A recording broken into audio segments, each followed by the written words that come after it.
Hello. Hi. Oh my goodness, it's been a while. It's been a hot minute. Hello, konbanwa. Oh, the music. I didn't expect the music to stop right there. Hello, konbanwa. Welcome. Have a seat. I saved you a spot. As always, such a good friend am I. So how was work? Okay, oh my gosh, I know I have not been coming to work as often lately, especially after what happened. Don't worry, I'm still working on it. It might take a little longer than expected to work on the video because I do want to make sure to input everything that I know for the duration and the length of the video. But yeah, not only that, I actually got really sick after that. So that was unfortunate, but it's okay. I'm okay now. I'm much better now. I'm okay now. So how was work actually? How was the office actually while I was away? Hopefully it wasn't too hard on you, especially. Thank you for the welcome back, Mr. G. In any case, let's relax now. Good evening. Alright, what are you having for dinner? I had nasi goreng. I had fried rice mixed with some potato chips just now. Beautiful, really. I bought a new flavor of potato chip. I don't know how long it's been out actually. I feel like it's been out for a while, but basically it's like a potato chip that tastes like Indomie, specifically like chicken onion flavored, and it actually tastes so much like Indomie. It's incredible, really. I ate that with some fried rice. It's wonderful symphony of flavors. And right now I'm having milk tea. Okay, talking about milk tea, shrimp curry. Oh my gosh, I can't eat shrimp, but curry sounds nice. Okay, milk tea, right? Milk tea. I made milk tea yesterday. I made the best milk tea yesterday. So my dad gave me some tea, like tea bags. It's not like the one that's like instant where you have it in a little tea bag. I meant like the little tea that's like, oh, how do I? It's like roasted or not roasted, dried, but it's like literally the leaves, right? My dad got me those from his trip, and because of that, I thought like, oh, these are the perfect tea leaves for roasting milk tea. And so I did that with some sugar. I might have put too much sugar, and then I roasted it for a good while, for like a minute or so, and then I poured in some low-fat milk, and it was amazing. It was actually so good. I was so happy with how it turned out. But right now I'm just having like instant tea with some milk on it. A little less kind of grand-esque than the one that I made yesterday, but it was beautiful. I left it in the fridge overnight, and since it was such a hot day today, I drank it while like it was like peak heat, like noon, and it was so refreshing. It was actually so good. I'm just bragging about what I had. But anyways, yeah, go ahead and order your own food while I yap some more. Okay, so you know how I talked about growing up bilingual last week? It reminded me a lot about some childhood stories that I had, actually. So I wanted to share some of my favorite childhood stories, or just like childhood memories I had as a kid. Well, of course I'm gonna have childhood memories as a kid, hello. If you have, maybe you have something similar going on that's kind of like, oh, I relate to what I did, you know? Maybe. Truly Indonesian maxing. Okay, do you guys remember your earliest memories as a kid? For me, I'm not exactly sure because like I feel like my memories as a baby sort of went on and off. If that makes sense. Like you know the meme? I think it kind of brought up a meme a while back where it's like you're like 4 years old and suddenly you gain consciousness or something like that. for me it was kind of like on and off. I remember swimming in the gutter when I was a tadpole. Hello. Goodness. I remember learning how to walk with my nanny or family member. Like I think that's my earliest memory for me. Like I would stand on their feet and pretend to walk while they like guided me. It was actually really cute. It's very wholesome. But like when you're thinking about earliest memories, right? Don't you feel like you're not sure if it actually happened or you just imagined it? Like for me, I feel like I could imagine myself when I was just born, like 2 seconds old born, you know? Like I can tell what the delivery room looked like, but I'm not sure if that's an actual memory or not. Like that might have been way too young for me to even like comprehend or like form a memory out of that, but like I can imagine myself, you know? I don't know. It's so weird. But like speaking of babies, I was a tiny baby. I was a teeny tiny baby. Apparently, allegedly, I was the size of a water bottle. How big of a water bottle? I'm not sure. But everyone in my family member described it as that. I was scrawny. But I actually grew up a fat kid. I grew up fat. So, baby, right? Baby, skin and bone. Not really. No, I wasn't skin and bones when I was a baby, but I was like tiny, right? And then, of course, they would like feed me and microplastic size. Do not call me that.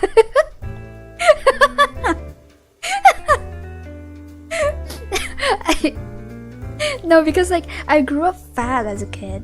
Like I wasn't a fat baby, but I was raised into one. Microplastic, you are insane. Oh, you were as big as a water bottle. Dang. Yeah, that might have been like a narrative a lot of like Indonesian parents like to give their kids. But like I remember because me and a cousin of mine, we were actually born like a few months apart. Like 4 months apart. Me and my cousin. She was born the year before me, but like it was December while I was in May, so like 4 months apart. So we were kind of like really close as a baby. Like they would like literally they would like put us next to each other, and even she was like bigger than me. So like I was teensy.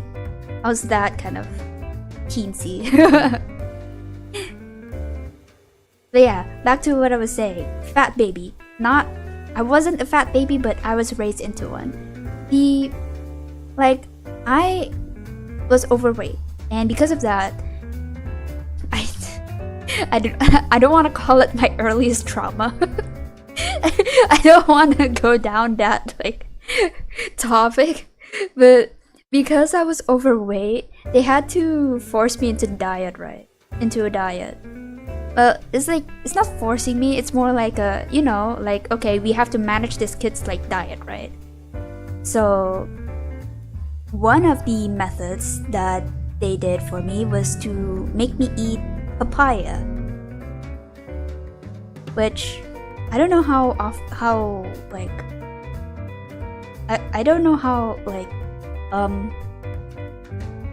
common papaya are for like Western people.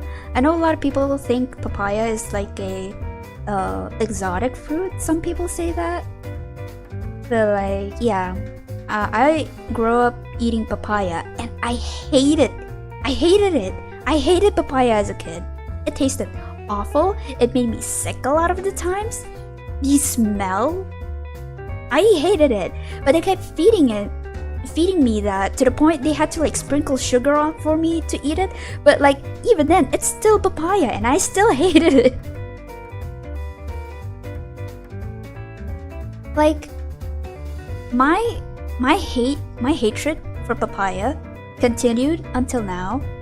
Like now I can like tolerate it better at the very least, but back then, like, you know how like a kid's senses were much more sensitive when they were like still very very young? Yeah, so like kids a kid's like sense of smell and like taste are really heightened as but they turn like a bit more mellow once you grow up. That's so evil. Why they made you hate papaya? Yeah, because like for me that time it was like the smell and then the taste. Like I'm fine with like texture. I wasn't very picky with texture, but it was like the mix of the smell and taste, and it made me hate it so much. Like I don't know why they didn't like switch it up a couple of, like it was every day. Like okay, there were some days that they would trade it for like apples, but like they prioritized papaya, which like they knew I didn't like papaya, but like they kept giving it to me until like eventually like they did stop. But like dang, you know. I agree with the smell. Yeah, it is kind of stinky. Like yeah. You take a sip.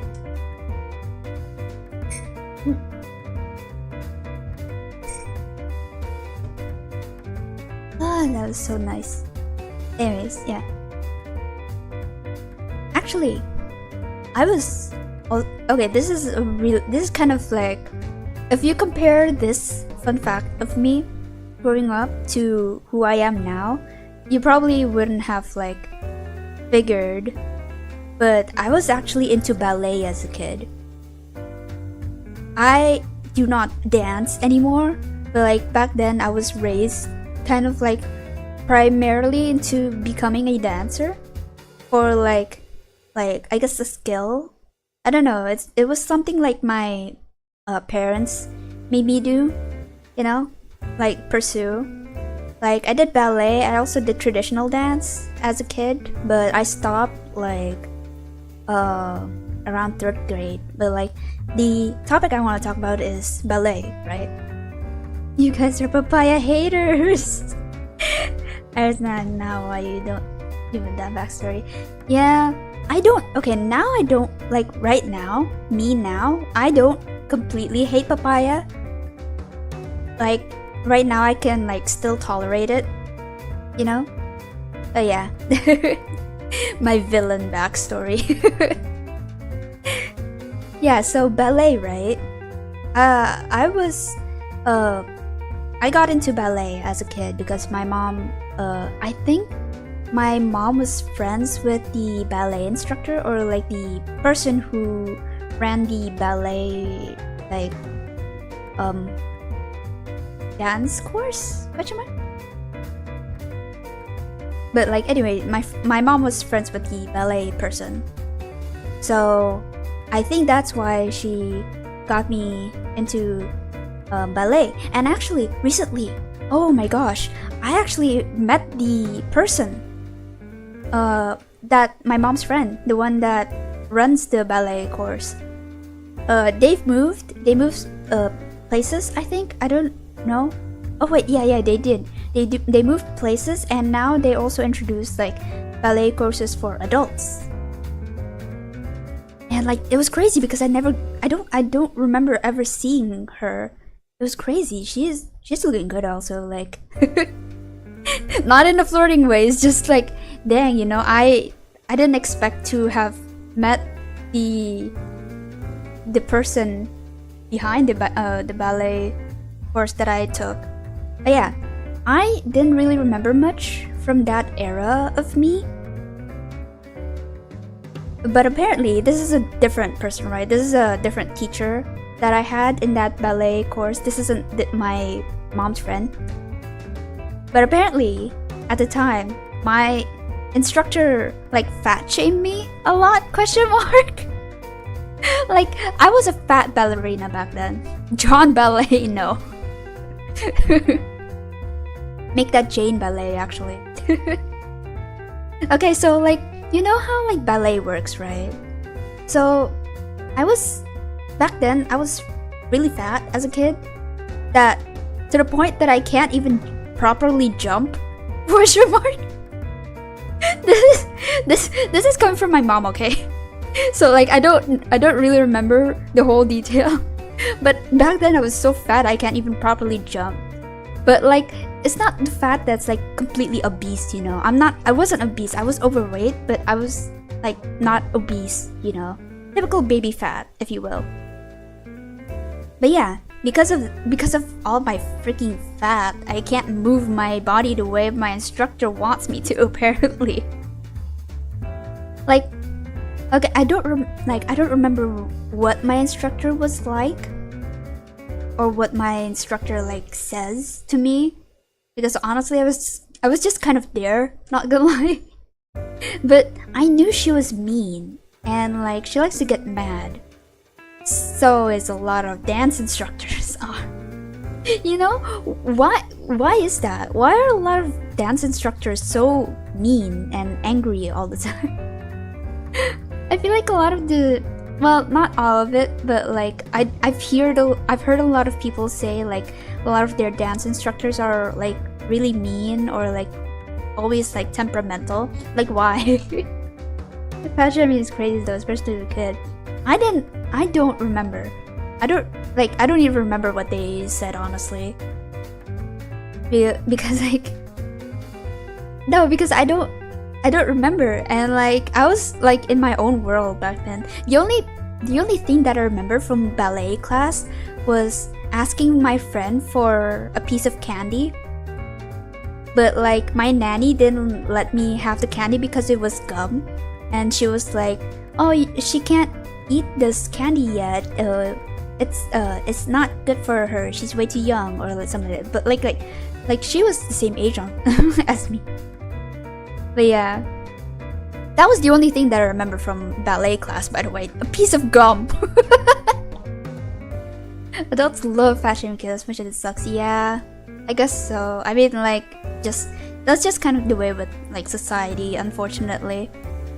But yeah. And okay, that's not the only thing that I remember from ballet class. It's not just a piece of candy, right? I remember it was the day before our rehearsal, I think. There's also kind of like the part where it's like on and off, because like the day before our rehearsal, I went to this theater practice. We went to this theater for practice. I don't remember it was like rehearsal day, or like we did like do warm-ups and stuff like that. But like that theater stink. That theater stinked. Something about that theater's air was so wrong at the time. I don't know. And like we wore our makeup and dressed up for like the rehearsal, and because of the makeup and the air, I started to feel so sick. I remember this, and this was probably one of the biggest reasons why I hate makeup.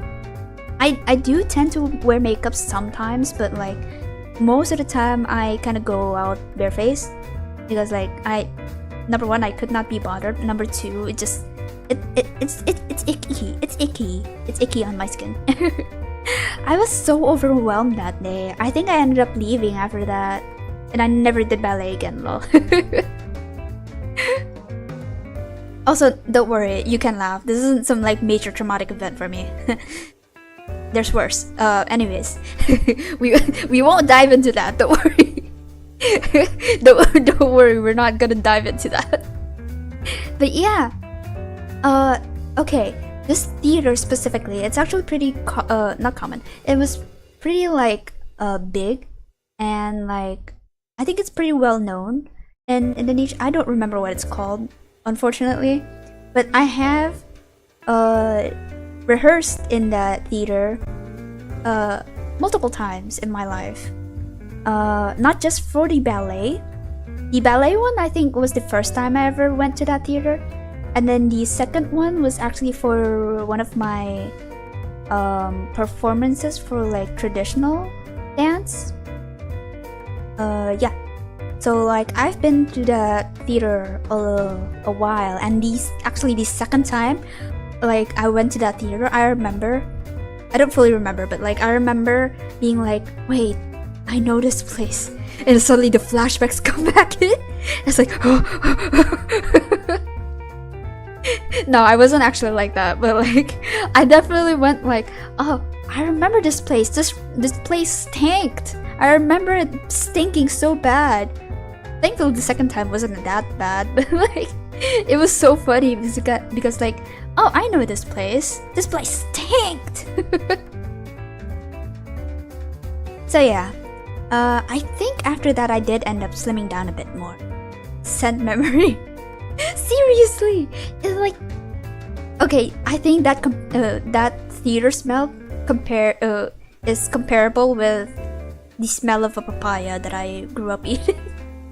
It was like that. It was so weird and bad for some reason. I don't know what air freshener they did or used. And actually, in that ballet, like apparently, according to my mom, the reason why I stopped going to ballet was because I was so upset with my instructor, because you know, the fat shaming and all. But I know the main reason was because of that rehearsal, that stinky freaking theater. Actually, after slimming down a bit, I had a weird weight problem growing up, actually. Because like, after being overweight as a kid, as a teen, I was actually underweight. And then after COVID, I was overweight again. I feel like growing up there was no in-between for like a healthy weight. There was no in-between. But like, okay, don't worry, because like despite that, I'm still pretty healthy in general. Like, I'm a very healthy person, a very healthy child. Like, I would only get sick once a year, like genuinely. Like, okay, like I did say I was sick yesterday, but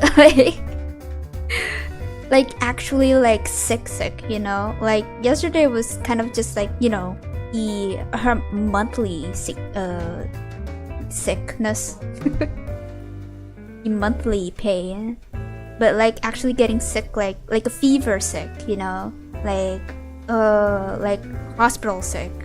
Gosh. Like very, very rarely. I don't even get like colds all that often. I don't get like flus all that often, even in this weather, right? But yeah, I would only get sick once a year, which made it tough for me to skip class.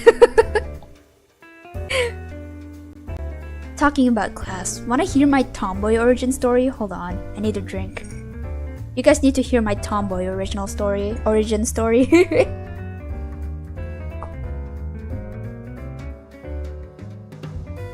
Sorry, that was me drinking.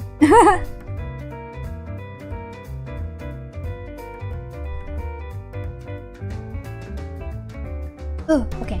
Tomboy origin story, right? Back in 1st to 2nd grade, I'm gonna admit, I'm not the brightest student in class. I would get behind on my studies a lot. And so because of that, I would get revisions and extra classes a lot. And in those classes, the majority would be boys. And there was one time, actually I didn't really remember if it was an origin story or origin story? No. I didn't remember it was an extra class or a group study, but I was separated from my friend group and ended up being with some of the guys and this one other girl. And there, I got teased by them, obviously. Of course, right? And like, okay, I wasn't the only girl. Note this, right? I wasn't the only girl. There's like 3 to 4 other guys, and there's me and this other girl. And this girl said like, haha, you're the only girl here. Like, bitch, excuse me? It was so fucking comical at the time because like one of the guys mentioned, but you're a girl too.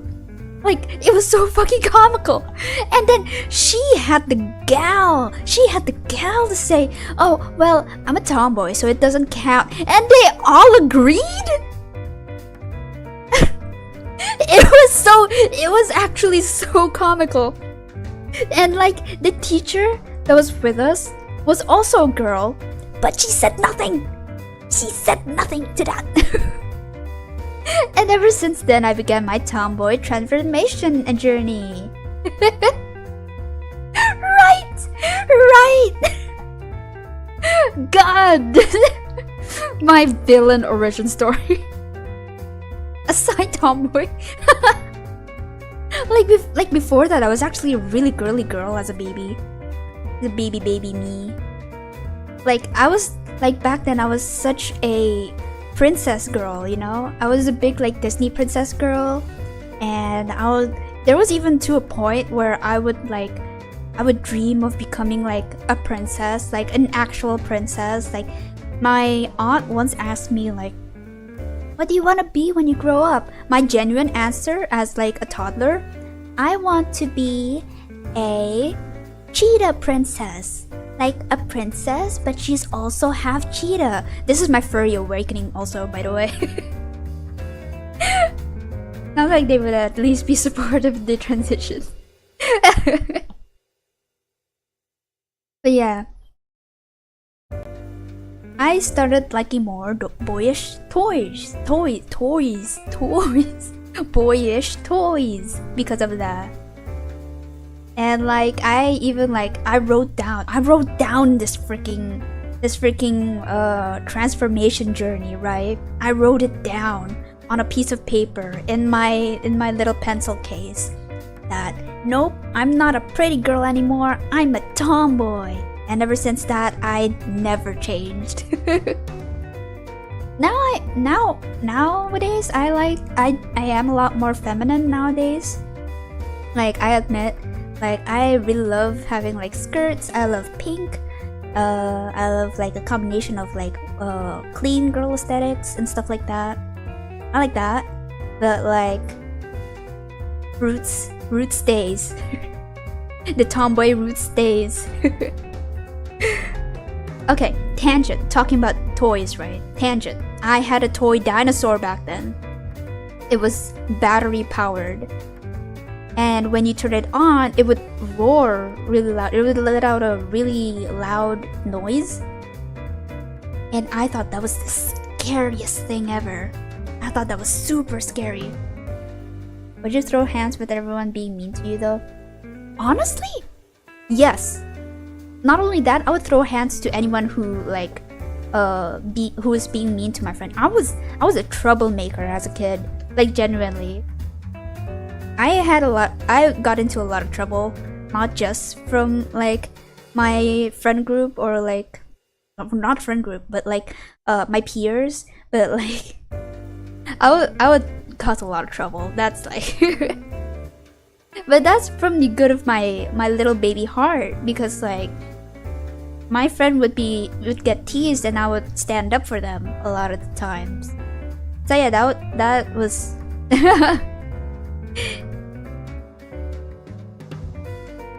I would. Well, not physically at the very least, but like verbally, you know? I remember, this was like 2nd grade. I remember my friend got teased, and also this was like after prayer times. Usually we would have like, during break times, we would have prayer times for like the Muslim students, which honestly all of the students are. We would have prayer times, and a friend of mine got like scolded, or like, yeah, at the time they got scolded by a friend who, or not a friend, but like a girl who back then used to be a big bully, and she got really upset. My friend got really upset, so I of course stood up to them, right? And like ever since that, like people started like I wouldn't say ganging up on me. it's like the childish kind of version of ganging up on me. Like people would like defend her, of course, but like she was like mean to my friend first, so like of course like I stood my ground, you know. I stood up for my friend. Scariest toy I've ever seen was my sister's porcelain doll. Ooh, porcelain doll. She would stare from the glass cabinet. Man, porcelain dolls are pretty though. But I do get it. I think, okay, I don't actually know. I don't really remember. But my mom back then, she would travel a lot for work, and because of that, she would have a lot of like souvenirs. Of course, me being a toddler, I would end up like breaking most of them. But like there were like a few dolls as well, but it didn't really stick much like in my memory. But yeah. Okay, back to what I was saying. What was I saying? The toy, right? The tangent. Toy dinosaur, battery powered. Turned it on, roared really loud, and it was the scariest thing ever. But you know what? Me being a baby, I would always want to play with it? Question mark. So I would keep turning it on and cry because it was so scary. Like why do kids do this, right? I feel like I cannot be the only one. Like kids will know something is like terrifying, but like they would still like charge forth and like do it anyways, even if it's scary.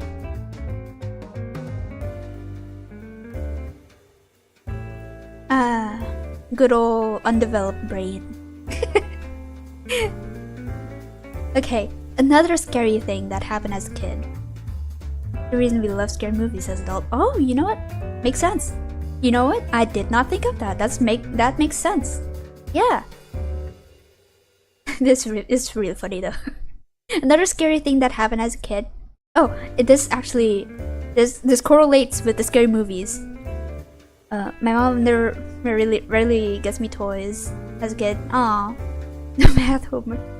That's your toy. The equivalent of me touching the surface that says caution, hot surface. Yeah, exactly. Okay, the scary movie thing. It correlates with that. As a kid, I don't remember how old I was, but like I was very little at the time. I went on a haunted house attraction with my mom and her friend, which they had kids too, but they were older than me. Like I wouldn't say like I wasn't a teenager. That's the thing. That was like pre-teen, I think. So like still very young, but like not a teenager. When we were lining up, I saw the actors on their little like display flyer thingy, and like I was scared. I'm not gonna lie, I was scared. But like seeing the flyers, like I'm like hyping myself up, right? Like I'm telling the other older kids, like I'm not scared. Like, you know what? This one's not scary. I'm not scared at all. We went into the attraction, and the first guy that greeted us scared me so bad. He wasn't even in costume. I don't know what he was like wearing, but it was not in costume. I don't know why. The thing is, we were rounding a corner and he came out of nowhere, and I was like, I'm so scared. And of course, after that, I was petrified. Like, Like, okay, whose bright idea is to bring their youngest kid to a horror attraction? Like, nande. Okay, so the horror attraction itself actually, it was in a event. I think it was like I wasn't sure what kind of event it was, but it had like a few all I remember there was like candied apples, and it was my first time trying candied apples, but it was so hard I can't chew through it. I can't even take a bite, honestly. It was so hard on my little tiny baby teeth. Yeah. It was a part of a kind of like event going on, like an outdoor event going on. So yeah, I think like again, on and off, I don't fully remember, but like I think we originally went there for the event, and then they found me haunted attraction. I don't know whether or not like I was like oh, I want to go to the horror attraction or not. But yeah. But like other than that, right? I was a pretty cowardice kid anyways. Like I was scared. I get scared very easily. And I remember going to Universal Studio in Singapore. I did not ride anything there. Okay, like I rode one thing and everything else was too scary for me. But I've since then changed, and I am obviously much braver now. I went to Disneyland. Is it Disneyland when it's like Japan? Disneyland Japan once. I went to Disneyland Japan once, and at that time they didn't have any English translations. I don't know if they have it now or not, but everything was explained in Japanese when we first got there. My family and I went to the Tower of Terror ride, and the kind Japanese staff was explaining to us in Japanese. This was me as a teenager. Like I think this was like not preteen actually. It might have been like me when I was 13-ish. Everyone around us was Japanese, and so they explained it in Japanese, and at the time I kind of knew a very, very limited amount of Japanese vocabulary. And after she explained it, there was this kid in our line that went kawaii, and that was the only word I knew at the time. Like out of all the Japanese like explanation the very kind Japanese staff did, the kawaii was the only thing that I knew. And I remember being so proud, but also a little worried. It was very comical too, because like everyone was listening so intently to the staff, and like everyone was so silent, like listening very intently to the staff, and then the kid at the very end, the kid went like what, which is it's such a funny timing at the time. When I was a kid, I was so scared that the kids roller coaster. Yeah, I just walked around the park with my mom. I did went on a kids roller coaster once, and that was the only time that I ever did growing up. Because like, yes, it was very short, but like it was still really fast, right? And it got me so scared. I remember going with like my dad at the time, but I still rode, like at least like I rode something, you know. And that was like the one I did with my dad was at a local theme park. The one in Japan I did with like my family and the cousin that was only a few months apart. So at that time I rode a lot more rides actually. So at the very least more than 2.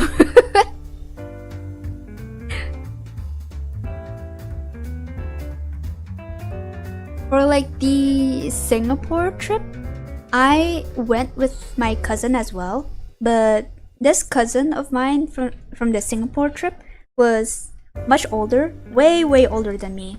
So we didn't really we weren't very super duper close. Like, yeah, we still kind of joke around and bond, but like it was still kind of like, you know, the age gap, we don't really relate to each other. But with the one in Japan, we relate a bit more because, well, we were much closer in like age range. So yeah.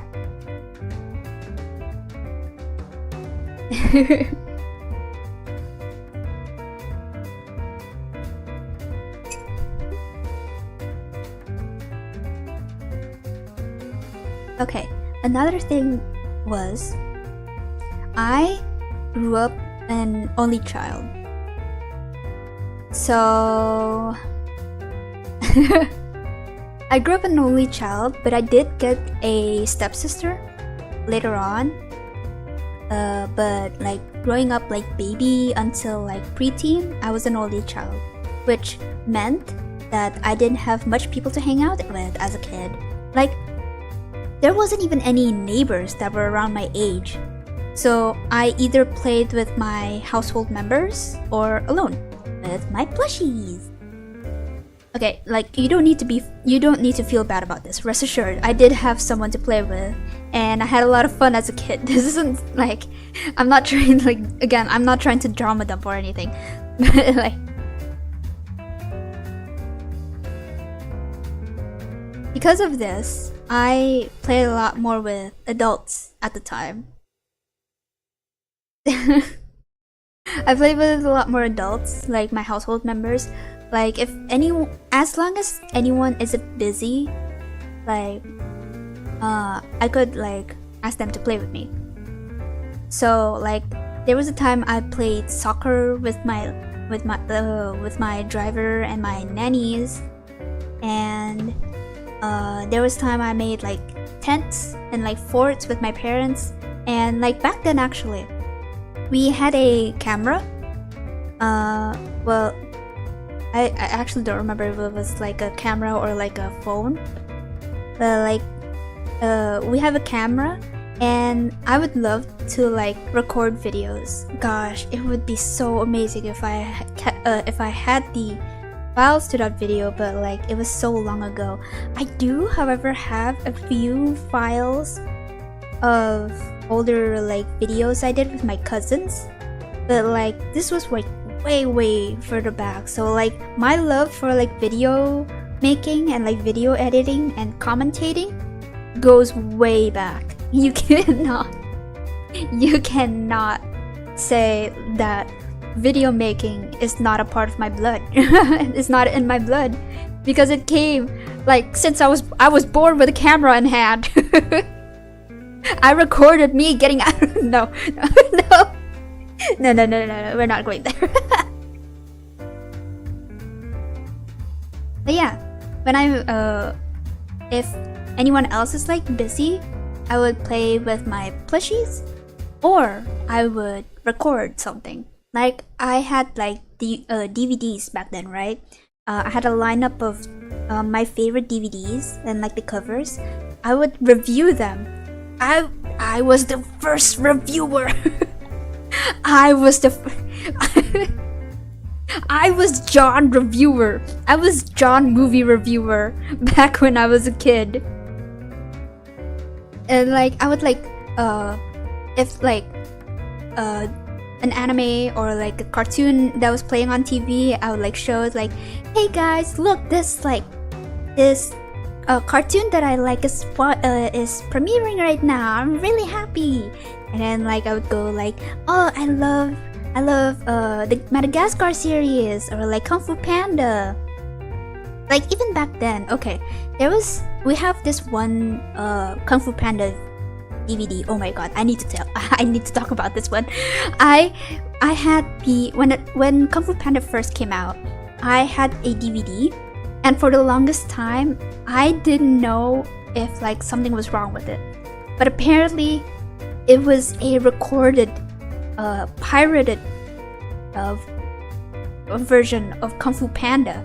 And so I thought, back then, that the little laughs and the cough in the middle of the movie was actually a part of the movie. But it was actually like a whole cinema watching the movie. And like, I didn't realize that. I just loved that, oh, the movie is like the movie is so fun and like stuff like that, right? To watch your videos as a kid. I used to watch so many random reviews back then. Yeah.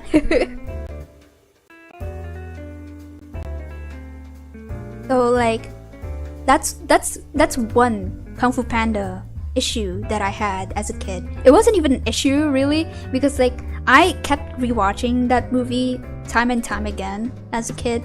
Like, and anytime I finished, like I come back from school, I would like load up my family's computer and like just watch a lot of like DVDs and stuff like that. I'll do that. And actually, there was another Kung Fu Panda movie at the time. Like Kung Fu Panda 2 didn't even came out at the time, but I thought there was another Kung Fu Panda movie, so I bought it. Right? That movie, I thought it was like, oh, maybe this was like before Kung Fu Panda became Kung Fu Panda. It was a bootleg movie, a mockbuster, if you will. Oh my god, wait, no, I need to look it up. What's it even called? It was so, like, strange, because like in this movie, like there were humans. It wasn't just panda. Kung Fu Panda bootleg movie. No, it wasn't that. It was called The Prodigy. It's not even called Kung Fu Panda, it's just called The Prodigy. But like the mascot is a panda in like Chinese outfit. And I thought that was like this was the first Kung Fu Panda movie. Nah. How to ride a twang your panda.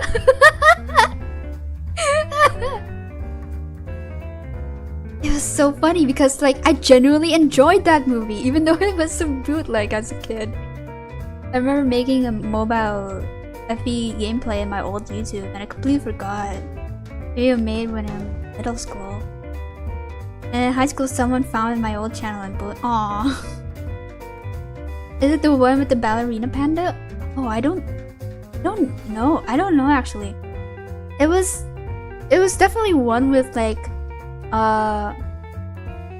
the boy and a girl, like actual human boy and a girl.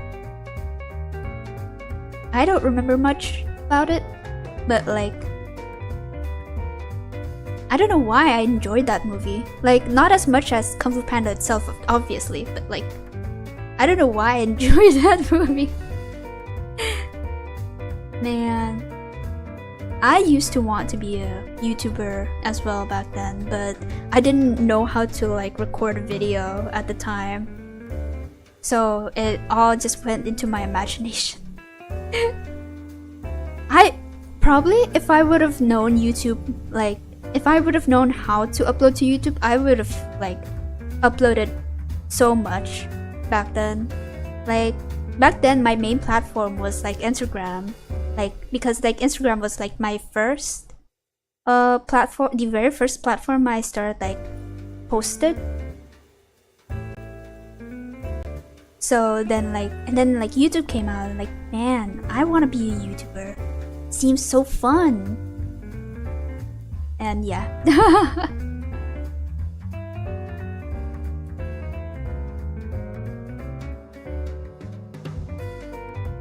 Other than like movies, I grew up with good old Nintendo consoles. Specifically Nintendo consoles. I never had like I never had a PSP. I never had like an Xbox.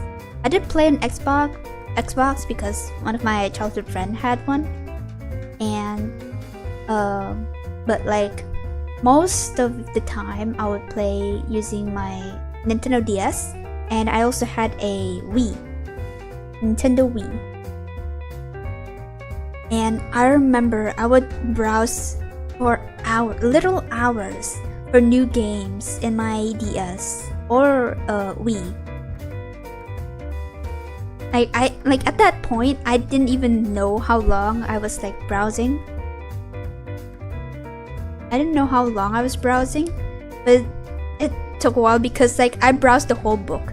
Like back then, I don't know what it's called, but like we would go to like a specific spot to buy the games, right? And I would browse through the selection, which was in a book at the time, and I would browse through like page 0 to the very last page. I want to be a YouTuber too, but I've been procrastinating for 18 years. Oh no.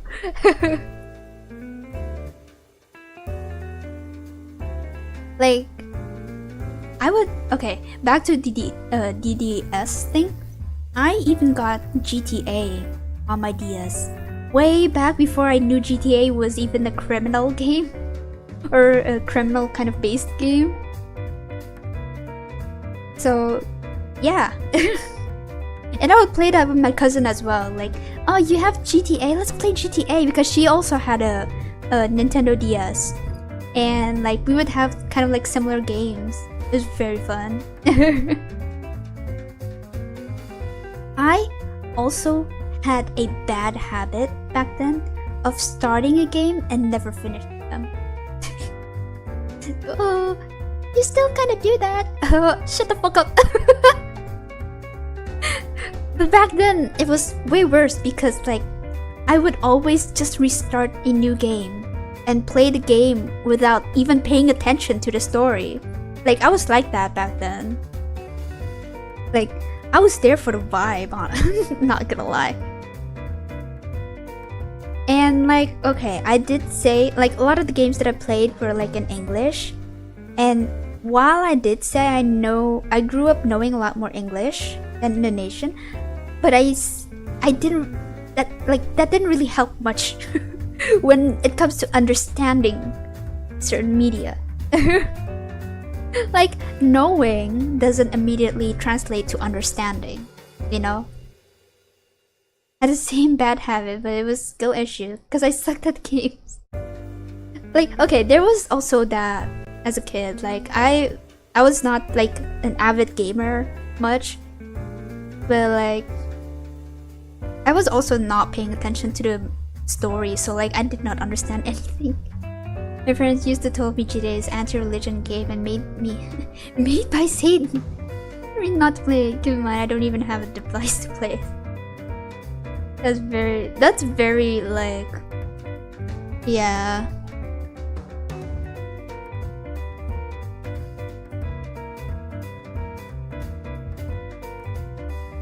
I thought I heard something. No, like I keep like opening my headset to like hear if someone was like coming over. My headset? What do you mean my headset? I'm not wearing a headset. Look at me right now, I'm not wearing a headset. Anyways, yeah. Aside from like games, I also had a lot of childhood cartoons. Like obviously. Like pretty generic stuff like Steven Universe, Adventure Time, Regular Show, all the hit cartoons of the 2000s, 2010s. Oh, and like Powerpuff Girls. I love Powerpuff Girls back then. Okay, when I was like still learning how to read, I had this one Powerpuff Girl comic, and usually I would have my nanny read it out for me. But there was one time where like something suddenly clicked in my brain that I just knew what the line was saying, and even my nanny was like, "How did you know that?" Like can you read now? Can you read for yourself now? Like, she was begging for me to read it by myself. Not really, I don't know, but like she was like flabbergasted, like, how did you know I was gonna say that? And like, I don't know, like something clicked, something in my brain clicked. And yeah, a lot of those like hit cartoons that, you know, before Cartoon Network died. Yeah. Oh, him! Oh, I've always... Okay, him was terrifying as a child, but I also always thought he was fascinating. He was very fascinating for a character. Even as a kid, I knew like he was very different from all the other villains that I've ever seen in cartoons. Him was an icon. I freaking love that character so much. Other than Western cartoons, I also watch a lot of anime actually. There was... Okay, I was a huge... This is very niche. This is coming into my niche territory. I was a huge fan of this one anime called Gegege no Kitaro. Gegege no Kitaro. And I actually got to rewatch a few episodes last year. But I think... I'm gonna be honest, I think the storytelling was much better back then than it is when you review it now. I'm gonna say, I'm being honest. Like, okay, it's very Shonen Jump-esque, right? But it was very repetitive. It just, like, it keeps repeating the same recipe for, like Kitaro knows there's something wrong. Like, Kitaro, do this. There's something wrong in the human world. And then he tries to fight it. And then Kitaro almost dies. But then, like, suddenly miracle came. And he came back to do a few trick shots and saving the day. Like, it was really fun at the time. But now, rewatching it, especially in this day and age where I can just watch the same, like, or like the continuation right after the previous episode. So yeah, it gets to a point. Back then it was very fun. And I also watched Naruto, Hayate the Combat Battler. I watched Azumanga Daioh on TV. I was the OG Azumanga Daioh fan. All of you, LARP. I'm joking. I'm joking. But I did watch Azumanga Daioh on TV when it was premiering on the TV station that was in. So lovely plot review. Hello. Lucky Star. I also watched Lucky Star and a lot of like slice of life. I tried getting into Bleach, but I don't know, it just didn't click with me. You shipped Naruto and Sasuke back then? I shipped myself with Sasuke. At the time, I did not care. Like, shipping things, like shipping like a character with a character, I did not care about that. Like, I was still way too young. Oh, freak, I forgot. SpongeBob and Mr. Bean! Specifically the animated version of Mr. Bean.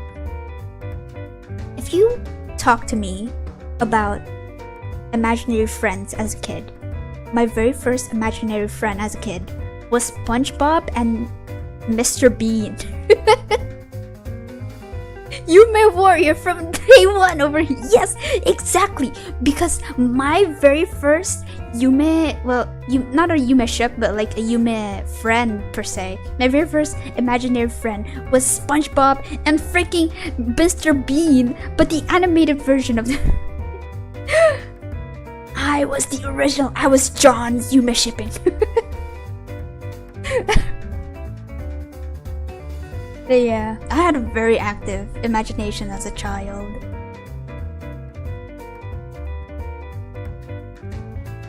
Oh, actually, that reminded me. Hayate the Combat Butler. There was this one DS game of that. and I loved it. But sadly, I lost it because I traded it for a different game. To this day, I still yearn it. It was such a unique, like, it was a really unique kind of game, but it was also in Japanese. That's probably why I traded it off. But like, it was such a unique kind of game, and it has very kind of not nostalgic, I would say. Like, of course it would be nostalgic by now, but it was like more like it was a very pretty layout. That's all I could say. I didn't understand what the game was like, but I don't know why, I just really loved it, just like aesthetic wise. I also love Keroro no Gunso. Keroro no Gunso.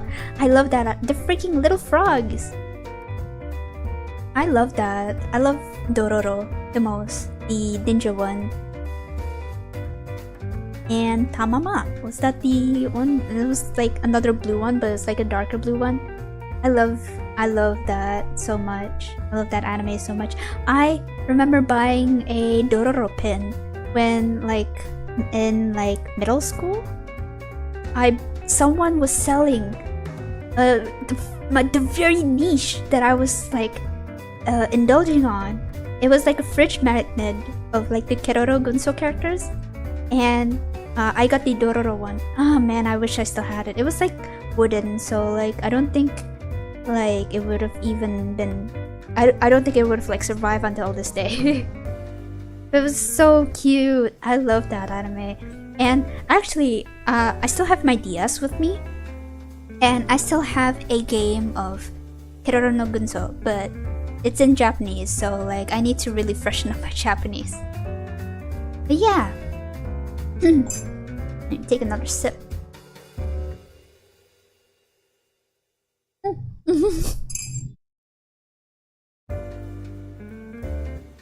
Goodness.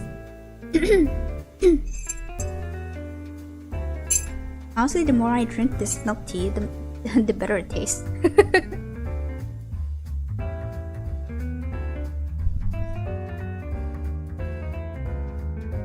The only anime I used to watch back then is Doraemon. I also like Doraemon, and I enjoyed it so much. Sometimes I cried in one of the episodes, and Naruto was because of FOMO. I think I watched Naruto because like it was one of the main anime or slash cartoon that this one TV station that I always watch premiered. Like they would have a mix of like morning cartoons, and one of them being Naruto. So like I watched Naruto from there, and then I started watching more when it would like come out. And then what else? What else was? Oh, Tom and Jerry. I also was a big Tom and Jerry kid back then. There was a point where like I don't know if this was like my parents trying to do their like parent thing, or this was even like spread around the school, but apparently my parents said that, oh, the school said you should stop watching Tom and Jerry and Naruto because they're not good for like your little developing brain. And like I did not believe that for a second.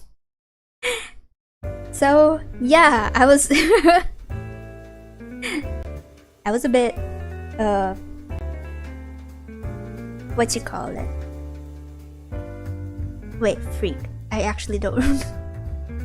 Trouble? Not really trouble. Like I was a rebellious kid. Even then. It's like that tactic where it's like, oh, people are saying you shouldn't watch this because A, B, C, D, E, F, G. And like, nah. Tom and Jerry, they're my OG Yumes. They're my OG Yumes.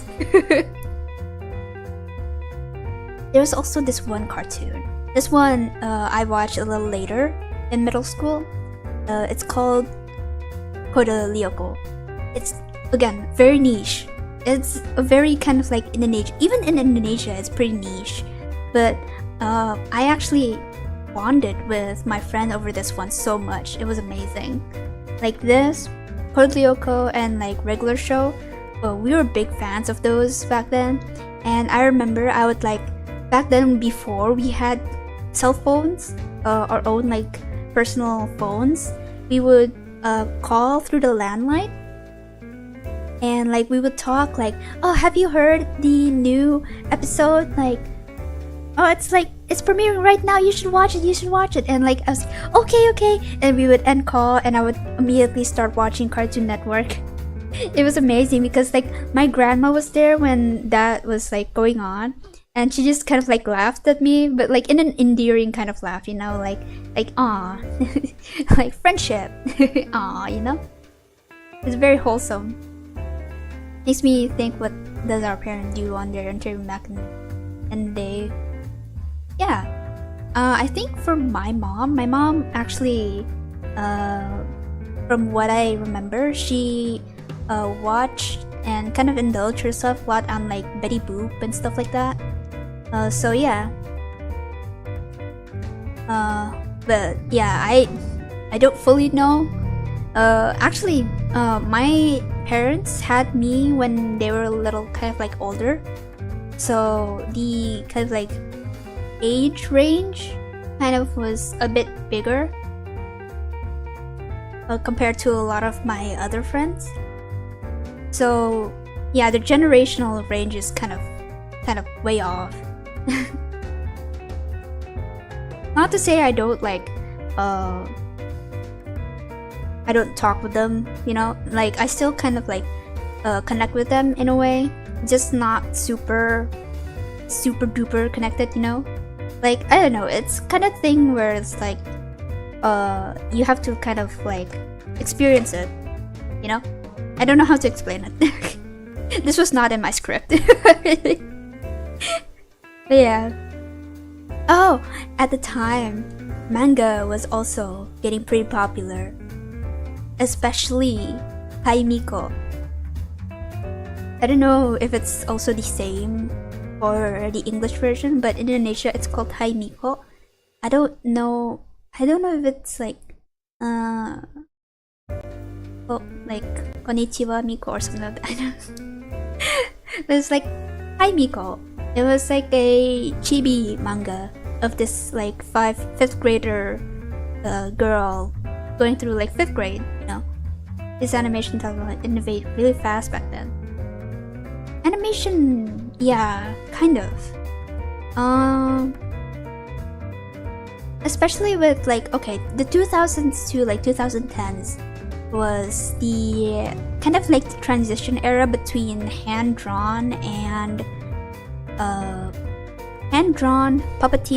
puppeting and 3D. So like if you see like Gumball, you can kind of tell like all those different styles mushed together. That's what it was. So yeah, very transitional year, but also a very golden age for a lot of cartoons. Okay, back to Haimiko. Recently, Haimiko actually featured a transgender character, which is super sweet. Unfortunately, it is censored here in Indonesia, but I've seen a lot of people kind of like spreading around what the original manga's like intent was. I think it's very nice that a lot of, well, at the very least, some Haimiko fans are really that dedicated to spreading the good of Haimiko. And like, sorry, Haimiko was, I think it was one of the first manga that I actually wanted to get into, like anime style. Like, okay, there was like Naruto, but like at the time I was still mixed in with a lot of like a Western influence. So like I was still super like influenced with like Western cartoon. So the art style back then was still kind of like, it wasn't super duper like catered into one specific art style. But like with Haimiko, I started to learn more about like Japanese illustrating styles, like anime styles. And that's when I first started like getting really into like drawing, like super into drawing. I've always liked drawing, but Haimiko was like the push, one of the push. And there was also like YouTube tutorials, you know. It's just like how to draw cartoon character A, Like I watched those for a good while, and I actually honed my skills from those. So yeah. The beauty of self-taught art. It was just pure fun back then, And in the end, it gives you a skill, not like a very certain group of people who claim they are artists. We're currently, I wonder if I should talk about that someday. Like the current their current self-proclaimed artists that you know what I'm talking about. Anyways, moving on. Haimiko, I always associated that manga with chocolate. This is back to Haimiko, by the way. I always associated that manga with chocolate. Like the art style looks so edible. You do like, man. I need to show you.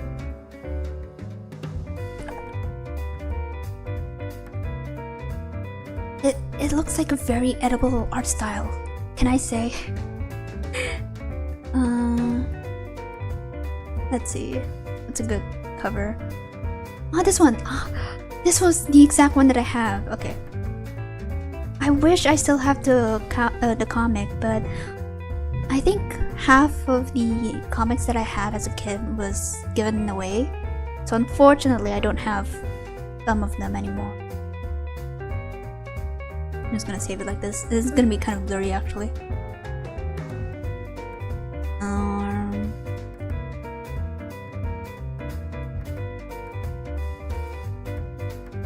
Look at the art style.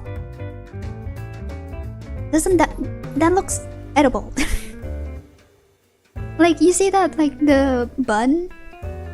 That looks like something I want to eat, And like the volume that I actually got, this was one of the volume that I have, but I don't know if it was in this volume, but there was one where it was a Valentine's episode, so like chocolate was cemented into my brain whenever I see this manga. I wish I could like, if you read the actual panels, it's very like very cutesy. It's a very original like art style that like a lot of people love. There's lots of collection. Yeah, like I envy people who actually collect these, or just manga in general. Like Haimiko is a very kind of like long-standing manga collection in Indonesia. They're very popular in Indonesia, especially for like kids. Very lovely. I want to read it again. I want to go back to that era and read it again. It was such a childhood staple for like a lot of Indonesian, especially a lot of like weeb Indonesian per se. Okay, can I? Speaking of manga, right? The very first time I was introduced to a penis was actually from Shin-chan comic.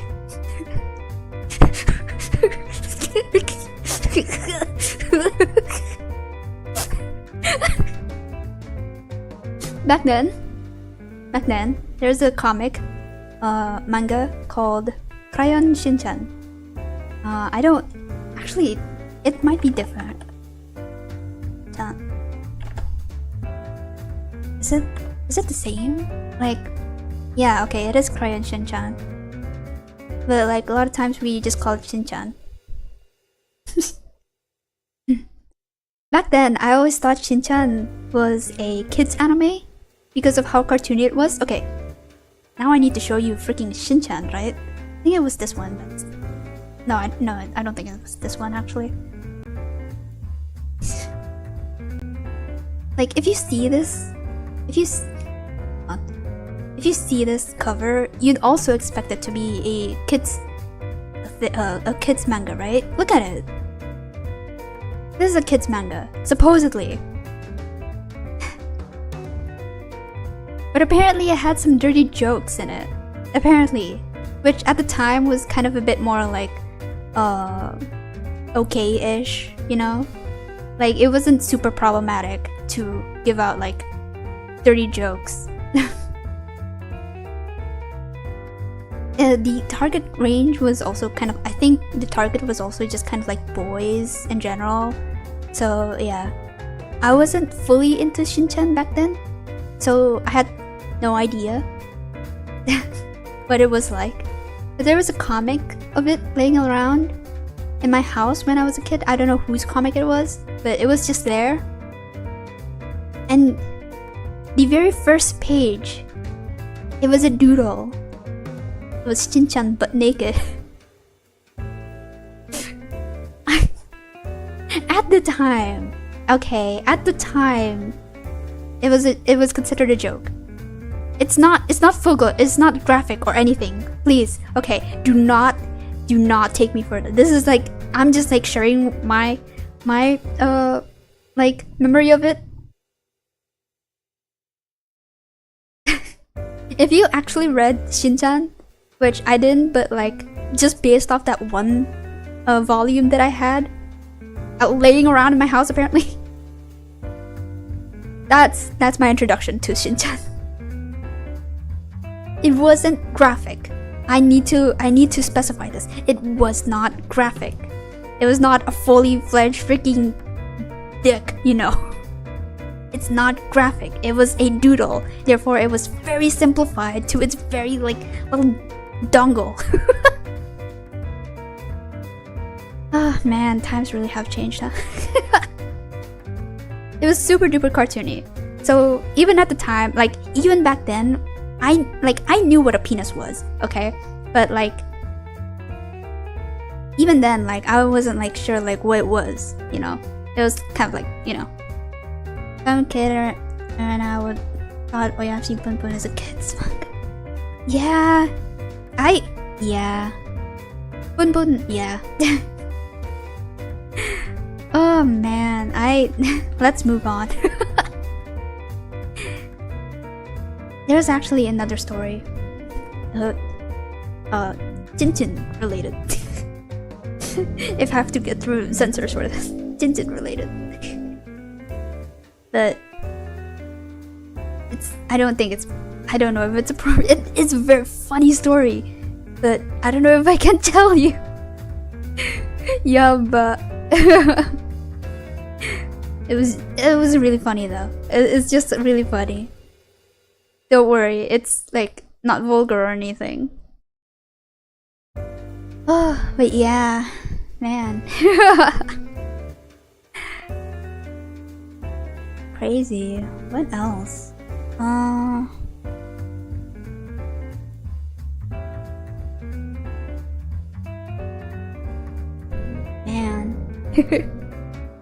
It was such a gold mine of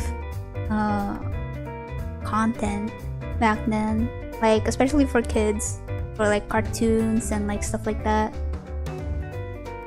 Goodbye, Shinchan. Hi.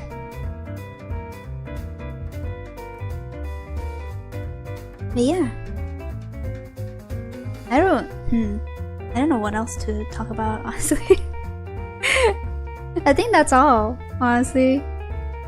Nothing comes up to mind anymore. Yeah, I think that's all. You done with your food or drink? Question mark? You know what? The more I drink this milk tea, the more it tastes better. I think it's the sugar. Usually when I make milk tea, I like make less sugar. But lately I've been craving it a lot. Especially for the rose milk tea one. Like I feel like that one had to have sugar in it. For it to kind of balance out the flavors. But usually when I mix like tea, like instant tea with milk, I don't add sugar, which makes it kind of like really bland. So I think this one, because I added sugar, I kind of enjoyed it a bit more. But yeah. Alright. Okay. It's getting late. It's getting late and I want to play Tomodachi Life. I've been decorating my island a lot, honestly. I don't have a specific plan for what my island wants to look like, but I'm just kind of like going with the flow, which is something that I do a lot with like a lot of the things that I play with, or like design wise. So yeah. Alright, we should bounce now. We should bounce. Alright, the first of the month. I'm not really paid yet, so good bill. Alright, thank you. I'll see you back in office next week, maybe? We'll see. Okay, actually, before that, there's been a lot of things that I kind of think about, especially with what happened with the VTuber lesson stream that I was gonna do yesterday, and because of that, there's been a bit of back and forth going on between me and the CEO, behind the scenes stuff. So I can't really say much, but like, we are not sure how we're going to continue with content creation. We're still going to do like content creation. Don't worry about that. I'm still gonna stream. It just kind of depends on when or how and what kind of content. But specifically for the VTuber tutorial, that will be a video. It might take a little longer. Don't worry, I'm still working on it. It might take a little longer because like I'm also procuring the script, and like there's gonna be video editing and everything, so it's gonna take a bit longer. But don't worry, I am still working on it. And other than that, like stream wise, I will still do off the clock. We're still gonna do these off the clocks weekly. Don't worry about that. That's never stopping, I don't think. But like other than that, for like usual streams, we're just gonna have to kind of see the final word the CEO has for us. So yeah, no bad news or anything. Don't worry about that. This is just us kind of like talking about it behind the scenes, and whether or not there's gonna be an announcement sooner or later, who knows. We're just gonna have to wait the CEO's approval. But yeah, other than that, we should bounce now. I will see you next week. Yeah, mata ne. Stay safe on your way home. Bye bye. Bye bye bye bye. See you. Bye bye.